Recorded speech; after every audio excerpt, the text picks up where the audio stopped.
Hi, my name is Jake, and I am a bookish drummer.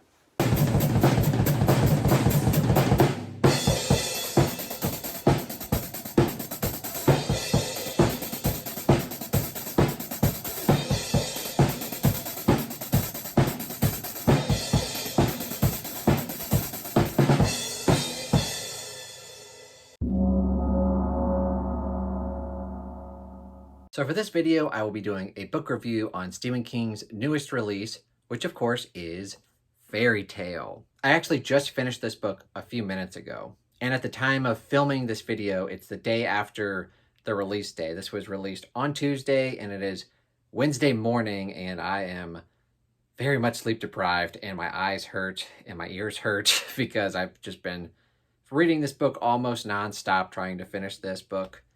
And yeah, I have a lot of thoughts. This video is probably going to be very rambly and all over the place, but I'm going to try my best to make it cohesive as possible. And I'm very excited to chat with y'all about Stephen King's new book, Fairy Tale. But before I actually jump into the review for Fairy Tale, I will mention right off the top here, I don't have a lot of non-spoilery stuff to say about this book necessarily.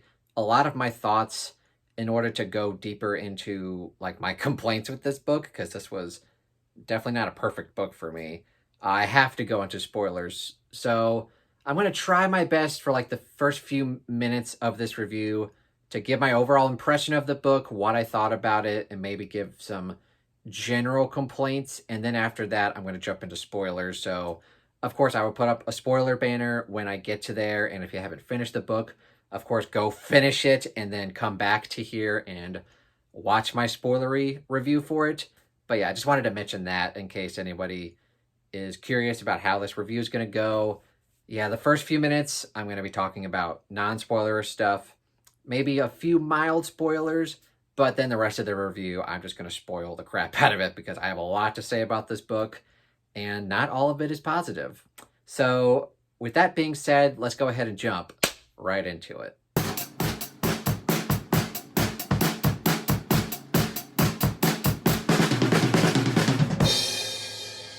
So you guys are probably curious just what I thought about this book in general. I wish I could say it's a new favorite of mine. I wish I could say that I even loved this book, but sadly enough, I was disappointed with a lot of this book and fairly underwhelmed by a lot of it.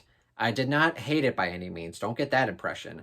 I did enjoy it. I did enjoy some aspects of it, but overall, I was underwhelmed. I think I'm leaning towards 3 stars. I'll have to sit with it for a couple of days, just, because I just finished this book, like I said, just a few minutes ago. So I need to think more about it before I actually give an official rating. But I wanted to go ahead and make this video just because all of my thoughts are very fresh, and I want to get out my thoughts about it while they're still in my head. And like I said, try to make a cohesive review. But just, as a generality, I thought this book was fine. I thought it was okay. A lot of it was very meh for me. I could, however, see a lot of people loving this book. There are aspects that I know people are going to love that just don't work for me. So don't be discouraged just because I don't like it or don't love it. So definitely go check it out and go read it for yourself and make up your own mind. But for me, I was underwhelmed by a lot of it. I'm leaning more towards 3 stars. And like I said, a lot of the stuff that were complaints for me are probably going to work for a lot of people. And I can't necessarily talk about all of them in the non-spoilery part of this review. And that's where I'm going to have to talk into spoilers for the majority of this video. But for now, let's talk about what I actually enjoyed about this book.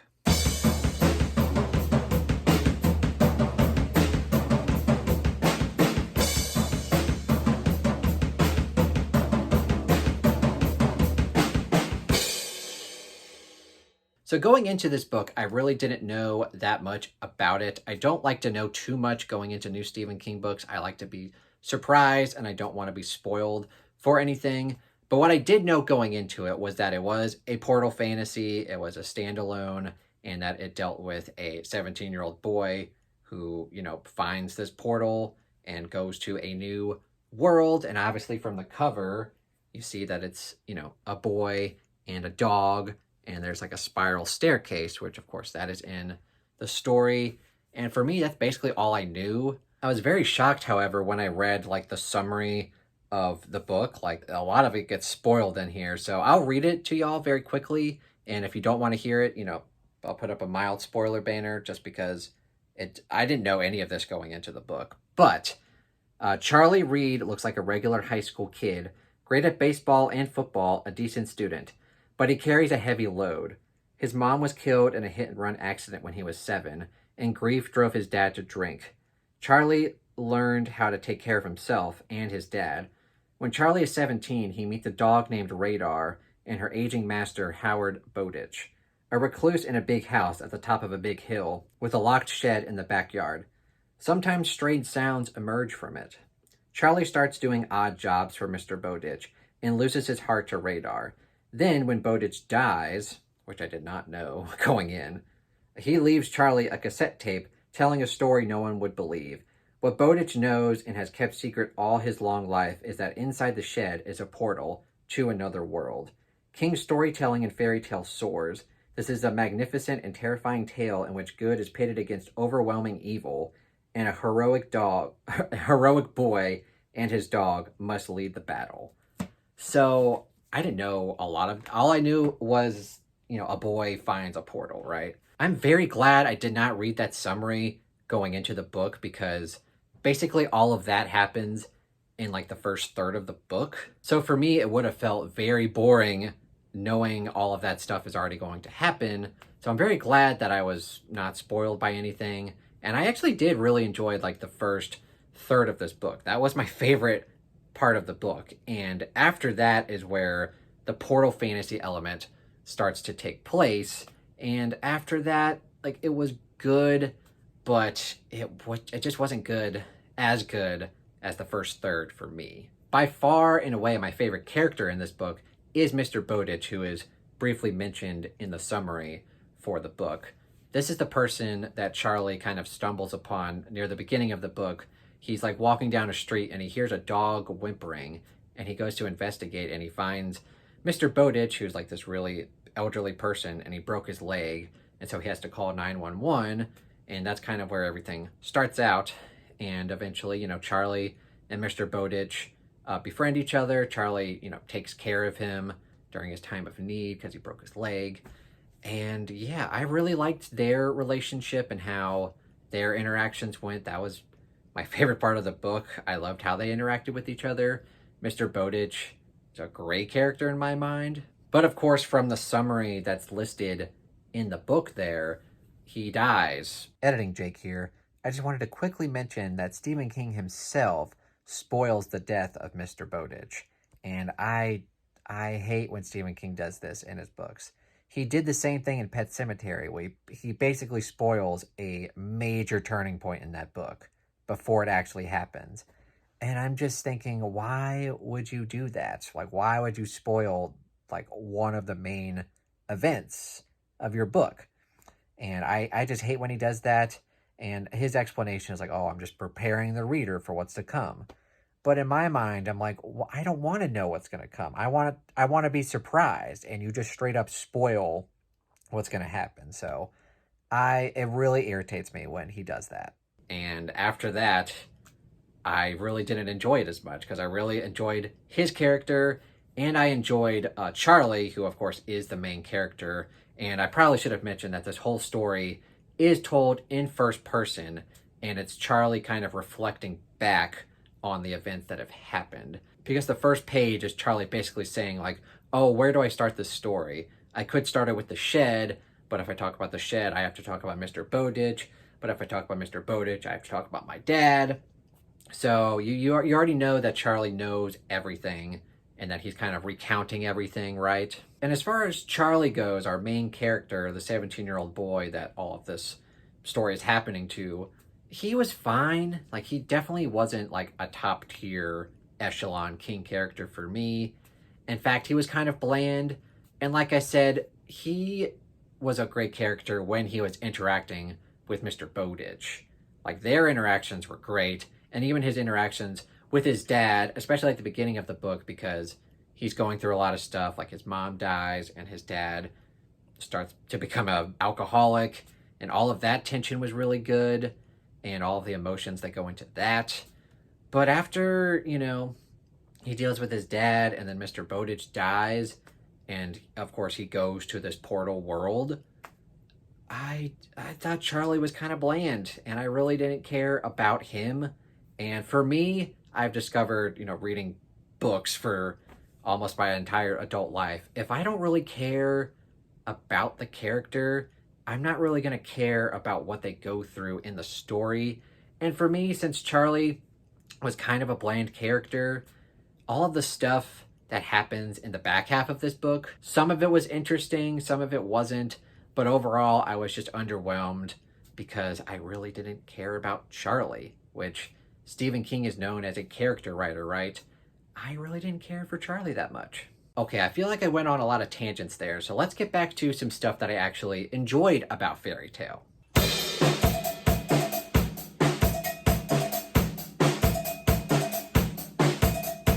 Of course, I haven't even mentioned Radar, who is the very lovely animal companion that we get in this book, and she is the German Shepherd, very old German Shepherd, and the owner is Mr. Bowditch.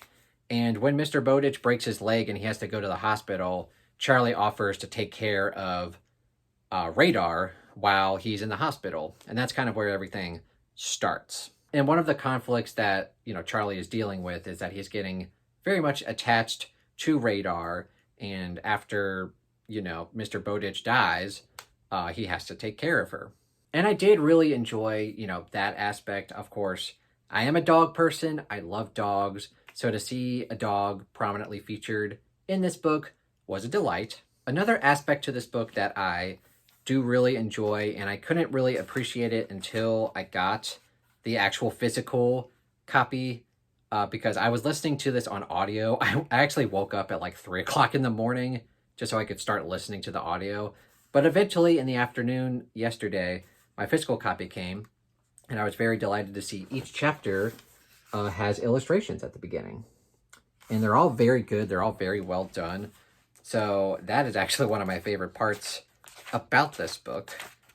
And towards the end of the book, you get some interesting things that are described. And it's fun to see them actually come to life in illustration. So this is actually one of my favorite parts about Fairy Tale, is the illustrations. And speaking of illustrations, one of the highlights of this book for me is all of the imagery that King uses in this book, especially towards the second half of this book, where we actually enter, this, fantasy world, and there's lots of really interesting descriptions and imagery that King utilizes, whether it's beautiful or whether it's disgusting. Like, he does a really good job of, getting a picture in my mind of like what everything looks like, right? Even if it, like I said, even if it's really beautiful or just really disgusting. Right, so he did a really good job with that aspect. All right, well, I feel like I've already kind of spoiled a lot of stuff anyway, so let's just jump into spoilers because, like I said, it's really hard to talk about this book. It's really, more specifically, it's hard to criticize this book, at least for my personal taste, without going into spoilers. So I'm pretty sure I've already spoiled a lot, so let's just jump into spoilers.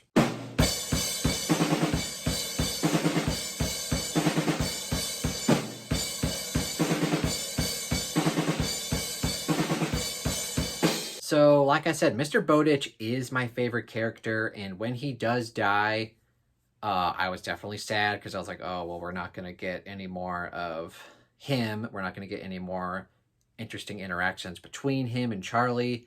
But easily my favorite chapter in this book is chapter 10, when Charlie actually gets the tape recordings of Mr. Bowditch.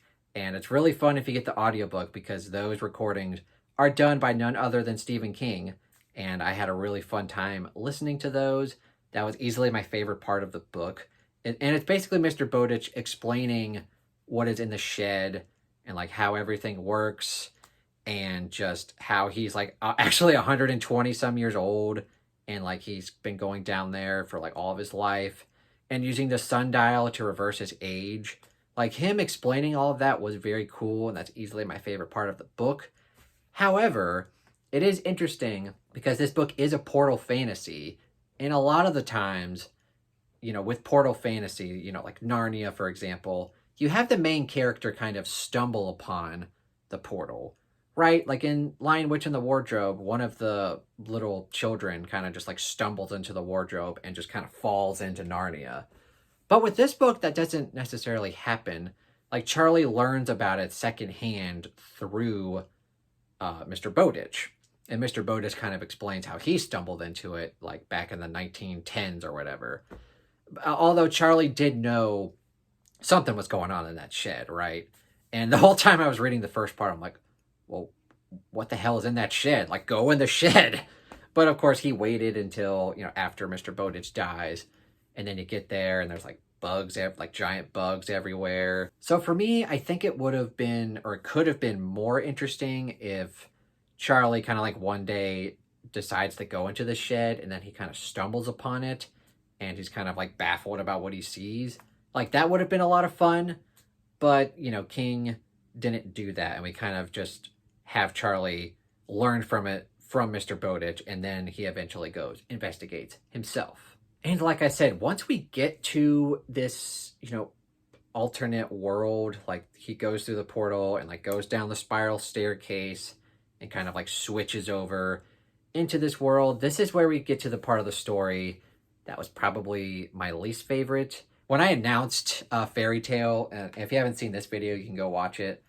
During that announcement, I was saying that I was super worried that this story was going to be super closely related to The Talisman and Black House, which are my least favorite King books. And when he started to, go on these, essentially this quest to save Radar, to like save this dying dog, which first of all, I've had dogs. I love dogs.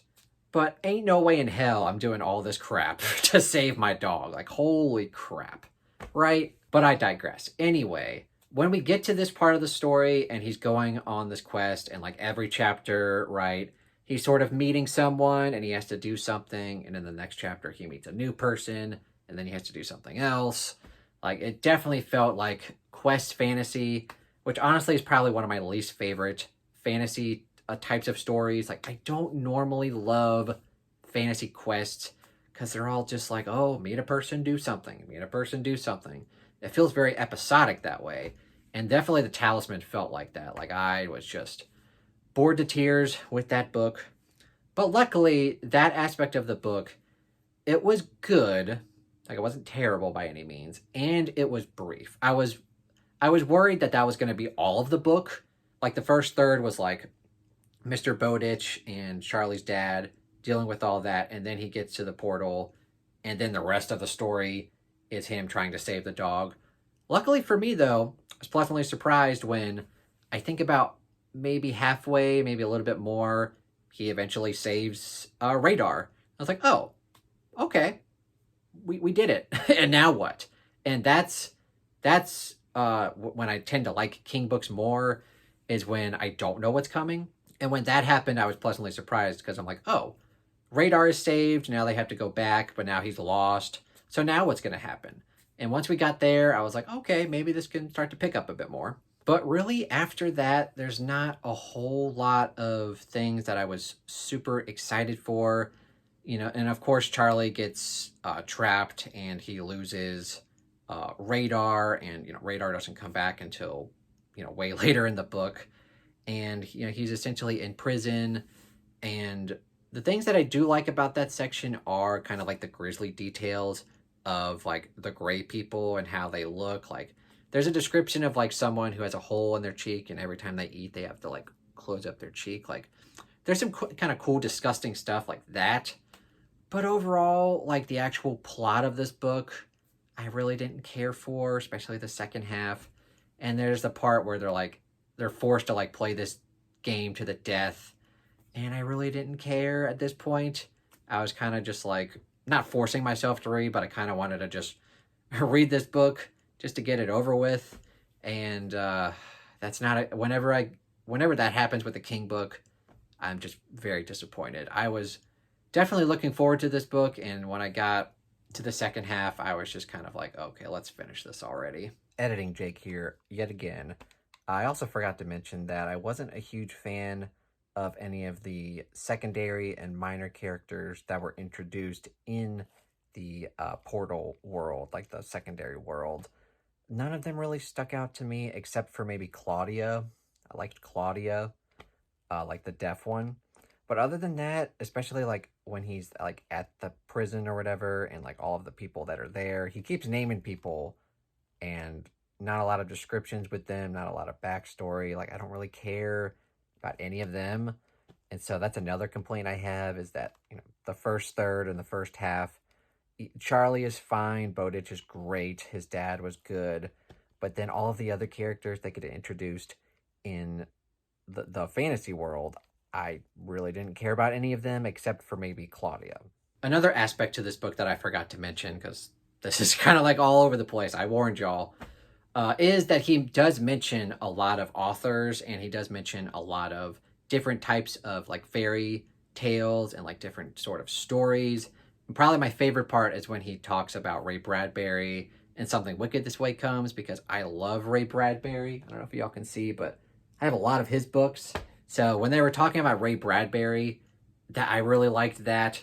But then there's other times, of course, when they talk about like Jack and the Beanstalk and how sort of Charlie's version of like a reverse where they're going down instead of up to like get the gold or whatever. Yeah, there's a little bit of fun stuff with that. But kind of the climax of this book is dealing with the Gog Magog or whatever the hell that thing is. And of course that's inspired by H.P. Lovecraft. I'm not a huge fan. I've tried to read H.P. Lovecraft and I'm just not a huge fan of something that's so terrifying and so utterly unhuman that it's incomprehensible to humans. Like they see it and they can't even imagine. I think that's bullshit. Like I want to know what the hell they're looking at and I want to know what the hell they're trying to defeat here. But of course King was, inspired. He loved reading H.P. Lovecraft when he was a kid. So of course we get that at the end where something is like coming out of the well or whatever, and it's just incomprehensible, and I'm just like, oh, come on, man. But I know people are going to love that, so, whatever.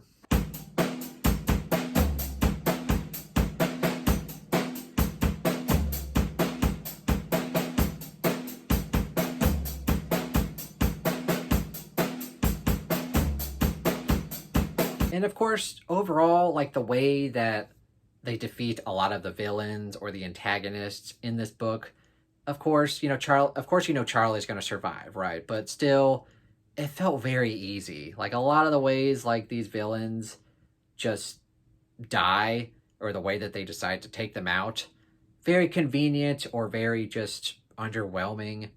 I didn't really like that part either. And the way that essentially Charlie just kind of like yells at the Gog Magog and then it just disappears. I'm just like, really? Like King, like I've said before, King does have good endings, but this was not a very particularly good one for me.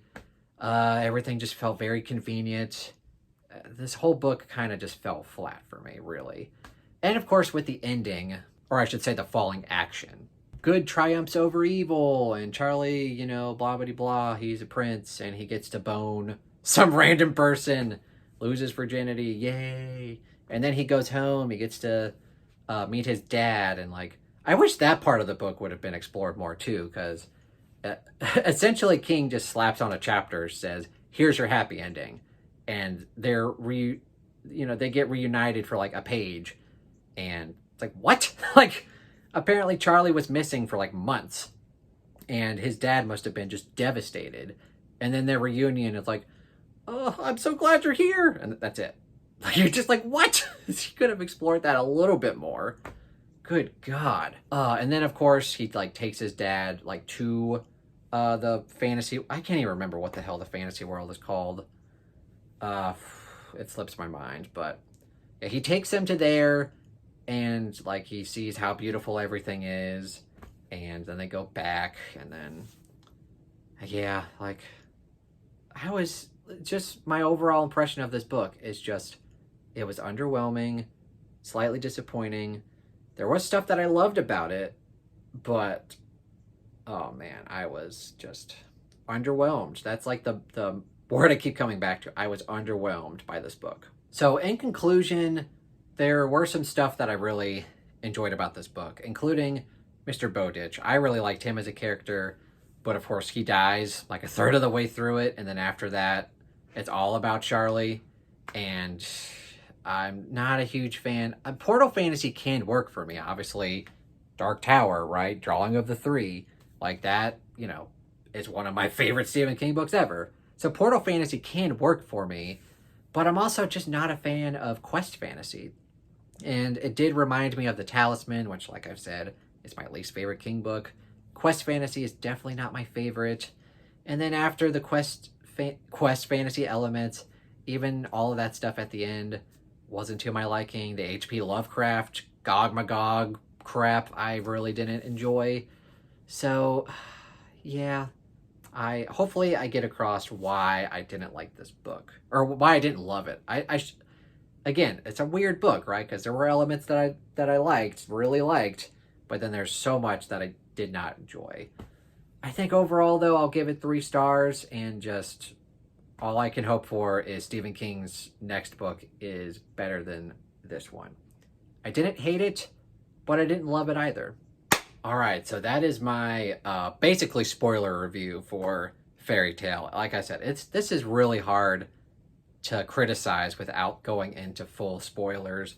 So I apologize if my spoiler-free section was not as spoiler-free as it could have been, but I just really wanted to get my thoughts out on this book because, like I said, I was super excited to read a new Stephen King book, and I was underwhelmed, and that's always a shitty feeling when one of your favorite authors kind of lets you down, right? I didn't hate this book by any means, but I didn't love it either. However, I know a lot of people will love this book. There are elements that I don't necessarily love that I know a lot of people do love. So I could definitely see people saying like this is their favorite book from Stephen King in a long time, or it's their new favorite fantasy book from Stephen King. Or, you know, like I could see people giving this 4 and 5 stars. But for me, it's definitely more of a 3-star book. And hopefully I was able to say why so in the spoiler section. And yeah, I don't have too much more to say. I was underwhelmed. Hopefully his next book is better. I don't know. So that is my book review for Stephen King's newest release, Fairy Tale. What did you guys think of Fairy Tale? Have you finished it yet? And if you did you love it? Did you hate it? Did you think it was kind of meh like I did? Please leave your thoughts down below in the comments, please. And of course, if you enjoyed this video, please give it a thumbs up and consider subscribing to my YouTube channel. And don't forget to join the Bookastronomer Discord for the Stephen King Readathon that's happening in October. Also, if you want to join Patreon and support me, throw me a buck or two, I'll leave the link down below for that.